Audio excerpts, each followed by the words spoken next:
This is the moment when everything felt too heavy. There's a moment no one prepares you for. It's late. The room is quiet. Your phone is face down. And for the first time all day, you stop moving. That's when it hits. Not all at once, but deep. The weight. The disappointment. The feeling that life didn't turn out the way you expected. Maybe you lost something, a job, a relationship, a sense of direction. Maybe nothing big happened. But somehow, everything feels harder than it should. You did what you were told. You showed up. You worked hard. You tried to stay positive. So why does it feel like you're falling behind? Let me ask you something. Have you ever smiled in public but felt empty inside? Have you ever thought, I should be stronger than this? Here's the truth. Most people never say out loud. Life doesn't break you all at once. It breaks you slowly, through pressure, through silence, through expectations no one sees. And right now, if you're watching this, you might be standing at a crossroads. One path leads to giving up quietly. The other leads to growth you can't yet imagine. This video is not about hype. It's about what to do when life hits hard, and you don't know what your next move is. Stay with me. Because what you do next matters more than you think. You feel like life hits you for this reason. At some point, life doesn't knock anymore. It rushes in. No warning, no countdown, no pause button. One day you're managing. The next day you're overwhelmed. And you sit there thinking, why now? Why everything? Why does it feel like it all collapsed at once? Here's the truth. It didn't. It stacked quietly, patiently. Over time, pressure you ignored, stress you normalized, emotions you postponed. You told yourself, I'll deal with it later. Later just arrived. Bills, deadlines, expectations, relationships, decisions you didn't feel ready to make. None of them broke you on their own. Together, they feel unbearable. And the worst part, you start blaming yourself. You think you should have handled it better. You think other people aren't struggling like this. You think you're falling behind. Let me ask you something. When was the last time you truly rested? Not scrolling, not distracting, not numbing, real rest. Most people don't burn out from effort. They burn out from constant pressure without release. And because you kept showing up, because you kept pushing, because you didn't complain, life kept adding weight until one moment tipped the scale. And suddenly, something small feels massive. The short email ruins your mood. A minor setback drains your energy. A simple question feels overwhelming. That's not a weakness. That's overload. You weren't meant to carry everything alone. But somewhere along the way, you learned to. You learned to be strong, to be dependable, to say, I'm fine, even when you weren't.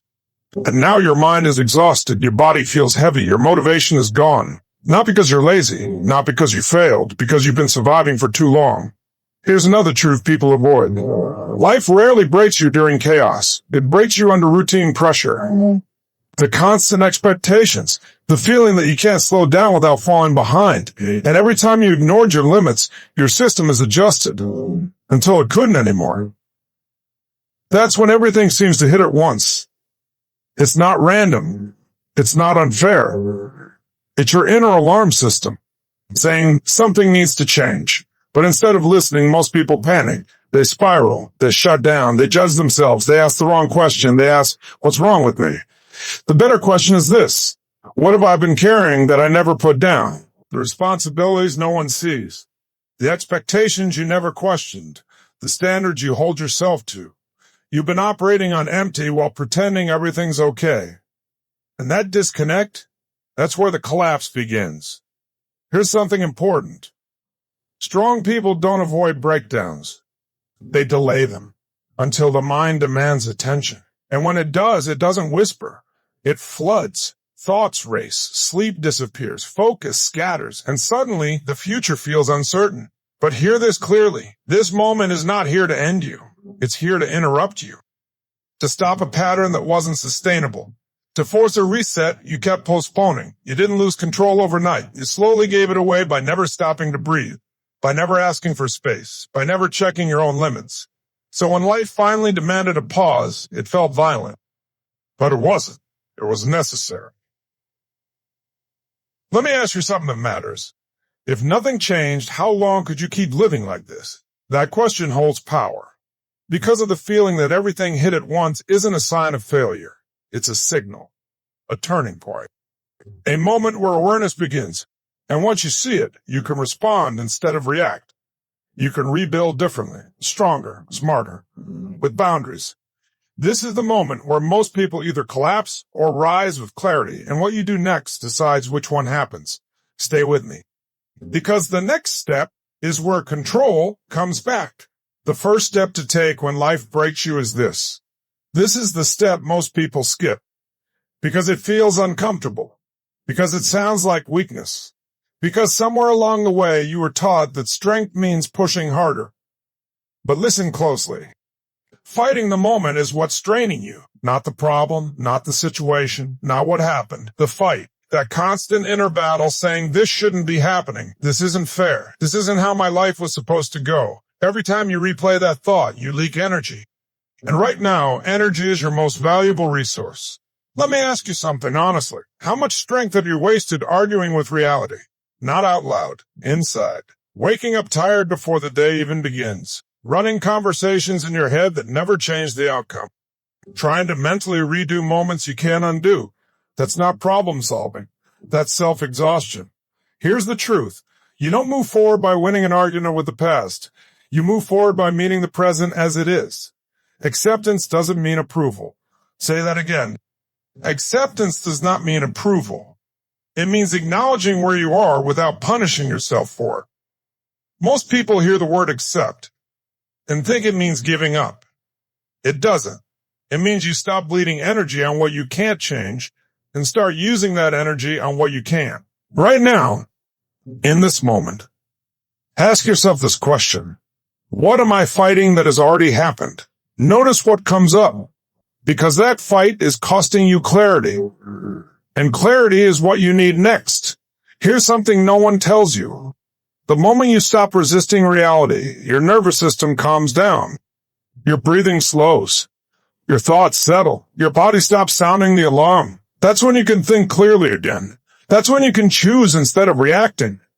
But as long as you're fighting the moment, everything feels urgent. Everything feels heavy. Everything feels personal. Let me put it another way. Imagine trying to swim while fighting the water. You don't move forward, you drown faster. But when you stop fighting the water, when you float for a second, you regain control. Life works the same way.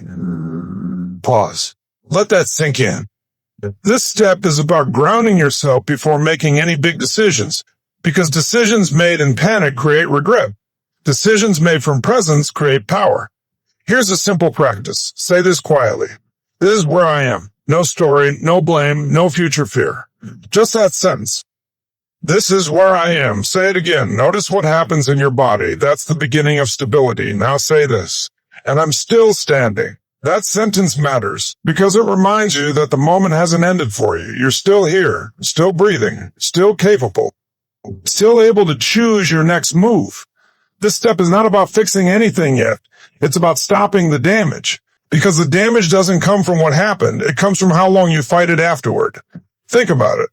Two people can face the same setback. One stays stuck for years. The other finds clarity in weeks. The difference? One keeps arguing with reality. The other meets it. Here's the uncomfortable truth. As long as you're saying I shouldn't be here, you can't grow from where you are. Growth requires presence. And presence starts with surrendering the fight. Not your goals. Not your standards. The fight. Let me ask you a deeper question. What would happen if, just for today, you stopped trying to make sense of everything? What if you gave yourself permission to not have all the answers? What if strength right now looks like stillness instead of action? Most breakthroughs don't come from force. They come from clarity. And clarity only comes when the noise quiets down. Here's something powerful. Your life is not off track. It's being redirected. But redirection feels uncomfortable when you're attached to the original plan. That doesn't mean the new path is wrong. It means it's unfamiliar. And unfamiliar often feels like danger. Your mind is trying to protect you. Thank it, then guide it. Say this. I don't need to solve everything right now. Say it again. I don't need to solve everything right now. Feel the relief in that sentence. Because urgency creates panic. And panic blocks wisdom. Right now, the most productive thing you can do. Stop fighting the moment. Sit with it. Breathe through it. Stand in it. Because the moment you stop resisting, you reclaim your power. And once you have your power back, everything else becomes possible. This is not the end of the movement. This is the reset before the rise. Stay here for a second. The next step only works once you stop fighting this one. And when you're ready, we move forward. Step 2 to take when life breaks you is this. Once you stop fighting the moment, you feel something unfamiliar.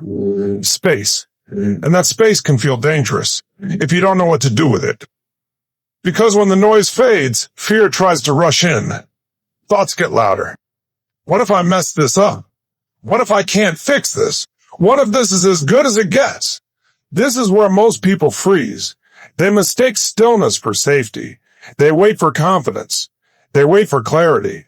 And they lose momentum. Here's the truth. Control doesn't come from answers. It comes from action. Small, immediate, intentional. You don't need to control your whole life. You need to control the next 5 minutes. That's it. Ask yourself this right now. What is one thing I can do? What moves me forward even slightly? Not perfect, not impressive, just forward. Because motion quiets fear. Fear feeds on stillness. When your body moves, your mind follows. That's not motivation talk. That's biology. Your body sends signals to your brain. Posture matters. Breathing matters. Movement matters. Stand up straight or shoulders back. Take a slow breath in through your nose. Hold it. Release it slowly. Do it again. Notice the shift. That's control. You didn't change the problem. You changed your state. And your state decides your choices. Most people try to think their way out of pressure. That doesn't work. You act your way out.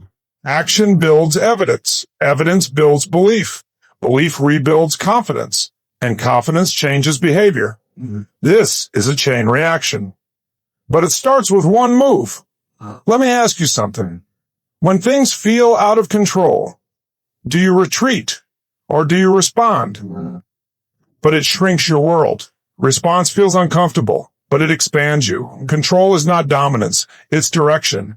You don't need force. You need focus. Pick one area, just one. Your body, your space, your schedule, your words. Clean something, write something, walk somewhere. Say no to something. These aren't random actions. They're signals. They tell your mind, I'm not powerless. And the mind listens. Here's something powerful. The fastest way to feel strong is to keep a promise to yourself, even a small one, especially a small one, because broken promises are what erode confidence over time, not failure, inconsistency. So decide this. One non-negotiable today, one thing you will do no matter how you feel. And when you do it, pause and acknowledge it. That moment matters because you're rebuilding trust in yourself. And self-trust changes everything. Let's talk about focus. When life feels overwhelming, your attention scatters. Past regrets, future fears, other people's opinions, all pulling at once. That's mental chaos. Control means narrowing the frame. Ask yourself, what deserves my attention right now? Not everything, not everyone. Right now, protect your focus as it matters. Because it does. Your focus determines your emotional state. Your emotional state determines your actions. And your actions determine your future. This step is not about hustle. It's about grounding. About reminding yourself that you still have agency. Even here, even now, especially now. You may not control what happened, but you control how you respond. And response is where power lives. Let me be clear. Taking back control does not mean rushing. It means choosing. It means moving with intention instead of reacting out of fear. This is how you rebuild momentum. One action, one promise, one moment at a time. And as momentum builds, clarity follows, confidence follows. Not because life suddenly got easier, but because you got steadier. Stay here for a second. Feel your feet on the ground. Feel your breath. You're not stuck. You're stabilizing. And stability is the foundation for everything that comes next. Once control returns, the next step becomes possible. And that's where real change begins. Step 4 to take when life breaks you is this. Motivation is unreliable. It shows up late. It leaves early. If your life depends on motivation, your progress will always be inconsistent. Standards are different. Standards don't care how you feel. They don't negotiate with mood. They don't wait for the perfect day. They define who you are when no one is watching. Right now, the question isn't, how do I feel? It's, what do I accept? Because what you accept becomes normal. And what becomes normal becomes your life. Most people don't fail because they lack talent. They fail because they slowly lower their standards to match their comfort. They tolerate habits they once promised to change. They excuse behavior they once swore they'd never repeat. They settle quietly, not because they want to, but because it's easier. Let me ask you something uncomfortable. Where have you been letting yourself off the hook? Not dramatically, subtly, sleeping later than you said you would, putting off the conversation you know you need to have, staying in routines that drain you. None of these destroys you overnight. They erode you slowly. Standards are the opposite. They rebuild you daily. Raising your standards doesn't mean becoming extreme. It means becoming clear. Clear about what you will do even when it's inconvenient. Clear about what you will not tolerate even when it's familiar. Here's a powerful truth. Confidence isn't built by big wins. It's built by keeping small promises to yourself. Every time you say you'll do something and you do it, your self-trust grows. Every time you don't, it weakens. That's why standards matter. They create reliability between you and yourself. And self-reliability creates strength. Let's talk about identity. You don't rise to the level of your goals. You fall to the level of your standards. Goals are outcomes. Standards are behaviors. You don't control outcomes. You control behaviors. So stop asking, how do I get there? Start asking, who do I need to be daily? The version of you that rises from this moment has higher standards, not louder motivation. Higher standards for how you speak to yourself, how you manage your time, how you treat your body, how you respond under pressure. This doesn't mean perfection. It means intention. It means deciding in advance. What kind of person are you, or before emotions try to negotiate? Here's an example. Instead of saying, I'll try to stay consistent, say, I don't miss 2 days in a row. That's a standard. Instead of saying, I'll work on my boundaries, say, I don't say yes when I mean no.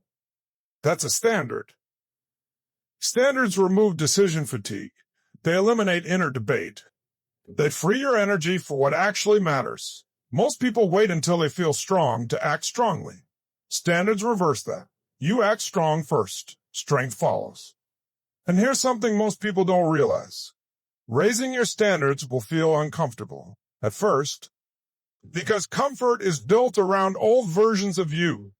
When you raise your standards, you outgrow environments, routines, and even conversations. That discomfort isn't a warning sign. It's a growth signal. Let me ask you this. If someone followed you around for a week, what would they learn about your standards? Not your intentions, your behaviors. Because behavior tells the truth. This step is about alignment. Aligning what you say you want with what you do every day. And alignment builds confidence faster than motivation ever will. Start small. Choose one standard to raise. 1. Not 10. 1. Maybe it's your morning routine. Maybe it's your response to stress. Maybe it's how you end your day. Decide it. Write it down. Live by it. And protect it fiercely. Because once you raise one standard, others follow. Momentum builds. Identity shifts. And soon you don't recognize the person who once tolerated less. That's not arrogance. That's self-respect. And self-respect changes everything. This step is where discipline becomes freedom, where consistency becomes confidence. Where do you stop hoping for change and start embodying it? Stay with this, because once your standards rise, your life has no choice but to follow. The turning point when life breaks you is this: 1 year from now, you will either thank yourself or wish you had started today. This moment will define you or refine you. You are not broken. You are becoming. So ask yourself, what kind of person rises from this? And then act like that person starting now. This is not the end. This is the moment everything changes. Stay strong, stay present, and keep going. You're closer than you think. Thank you for listening. And don't forget to like, comment, and subscribe, my friends.